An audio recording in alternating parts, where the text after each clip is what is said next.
everyone, welcome back to the my channel. I hope you are doing well. Myself Kumar Sachin.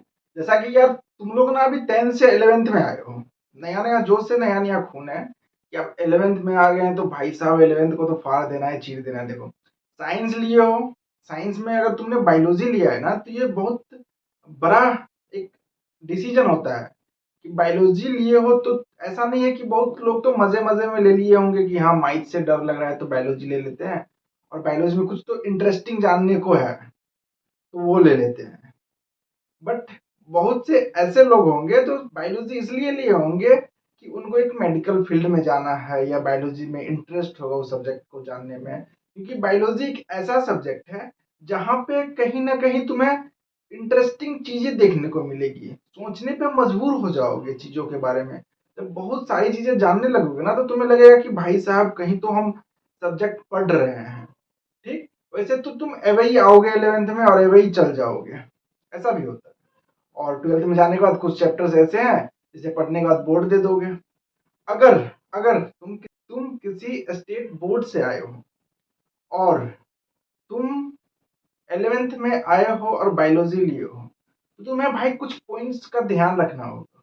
और वो points क्या है ना, तो अगर तुम बायोलॉजी लिए हो तो तुम माहौल के हवा में मत जाओ, क्योंकि तुम्हें बहुत सारी दिक्कत होने वाली है।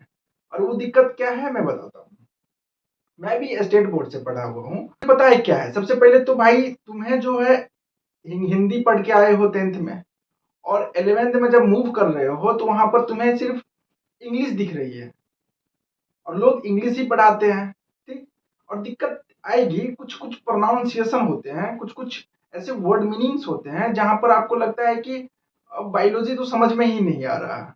बट ऐसा नहीं है, बायोलॉजी में कुछ लिमिटेड वर्ड्स होते हैं जो कि सारे बायोलॉजी को कवर करते हैं। उस वर्ड्स को आपको सिर्फ ध्यान रखना होगा और समझने के लिए याद करना होगा, जैसे वर्ड मीनिंग हम लोग याद करते हैं। पहला पॉइंट तो ये हो गया। दूसरा पॉइंट, आपको इंग्लिश पे बहुत ज्यादा कमांड करना होगा और नहीं चाहते हुए भी बुक रीडिंग करनी होगी। क्या करनी होगी? बुक रीडिंग करनी होगी। बुक रीडिंग करनी होगी, समझो या ना समझो आपको ये करना पड़ेगा। बिहार बोर्ड वाले बच्चों का तो ये हाल होता है कि 12th में जाने के बाद भी उनको बुक पढ़ना नहीं आता जो बुक वो लेके बैठे हुए हैं। ऐसा होता है और मेरे फ्रेंड सर्कल के साथ हुआ है। उनको बुक पढ़ना नहीं आता तो वो समझेंगे क्या, तो ये बुक पढ़नी होगी। ठीक, और तीसरी चीज कि आपको ना हवा में नहीं जाना है। अगर बायोलॉजी लिए हो तो हवा मत बनाना कि हमको रिप्रोडक्शन पढ़ना है, मेल रिप्रोडक्टिव सिस्टम पढ़ना है, फीमेल रिप्रोडक्टिव सिस्टम पढ़ना है। भैया वो एक ही दो चैप्टर है, भैया वो जो इंटरेस्टिंग चैप्टर है एक ही दो चैप्टर है। जब पढ़ोगे ना तो फट के हाथ में आ जाएगा वो चैप्टर। इतना इंफॉर्मेटिव चैप्टर है, आपको याद रखना होगा चीजों को। तो ऐसा माइंडसेट लेके मत आना कि मैं जा रहा हूं तो वो पढ़ना पड़ेगा। बायोलॉजी लिए हो तो फीमेल रिप्रोडक्टिव सिस्टम के बारे में जानेंगे, जान लोगे तो फट के हाथ में आ जाएगा। इतना कॉन्सेप्चुअल चैप्टर है वो सारी चीजें। रिप्रोडक्टिव हेल्थ के बारे में समझ लोगे ना तो समझ में आ जाएगा कि भाई क्या चीजें चल रही है। समझ में आया? तो ऐसा हुआ मत रखना अपने ब्रेन के अंदर। बायोलॉजी पढ़ना तो एक अपने जो तुम जजमेंटल थिंक है तुम्हारे अंदर, जो एक आदमी बैठा हुआ है ना उसको निकाल के यहाँ से थोड़ा देर के लिए साइड कर देना और ओपन माइंड से बायोलॉजी पढ़ना, जिसमें तुम्हें सेक्स एजुकेशन के बारे में भी बताया जाएगा, जिसमें तुम्हें एडोलेसेंस के बारे में भी बताया जाएगा, जिसमें तुम्हें एडल्टहुड के बारे में भी बताया जाएगा, जिसमें तुम्हें फीमेल रिप्रोडक्टिव सिस्टम के बारे में भी बताया जाएगा। ये भी बताया जाएगा कि प्रेगनेंसी कैसे कंसीव की जाती है, ये भी बताया जाएगा कि पास्चुरेशन क्या होता है, डिलीवरी कैसे की जाती है। और फीमेल रिप्रोडक्टिव में बहुत सारी चीजें आती है।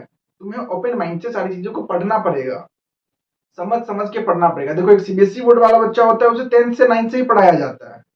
अगर तुम बिहार बोर्ड से हो या किसी अदर स्टेट बोर्ड से हो तो हाँ बहुत सारे बच्चे होते हैं जो चीज को मैचअप या कवर अप कर लेते हैं।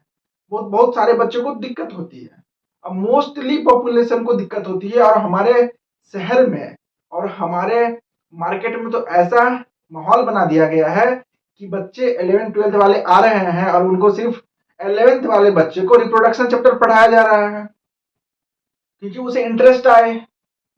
ये सारी चीजें चल रही है मार्केट में और बच्चे जा रहे हैं, बच्चे पढ़ रहे हैं और 11th-12th के बाद पता चलता है उनको कि भाई हमने पढ़ा क्या है, बायोलॉजी तो हमको आती ही नहीं, बस ऐसे ही रट लिए हैं कुछ कुछ थ्योरी और कुछ कुछ प्रैक्टिकल और हम जाके एग्जाम दे दिए हैं। ऐसा होता है, तो ऐसा करना नहीं है, आप लोग को बिल्कुल भी ऐसा नहीं करना, क्योंकि आप लोग भाई मेरे सब्सक्राइबर हुए और मेरे सब्सक्राइबर मीन्स मेरे सब्सक्राइबर, तो आपके साथ है सचिन भैया और सचिन भैया आपको 11th से बहुत बेसिक से चीजें पढ़ाने वाली है, बहुत ही बेसिक से पढ़ाएंगे और समझा समझा के पढ़ाएंगे।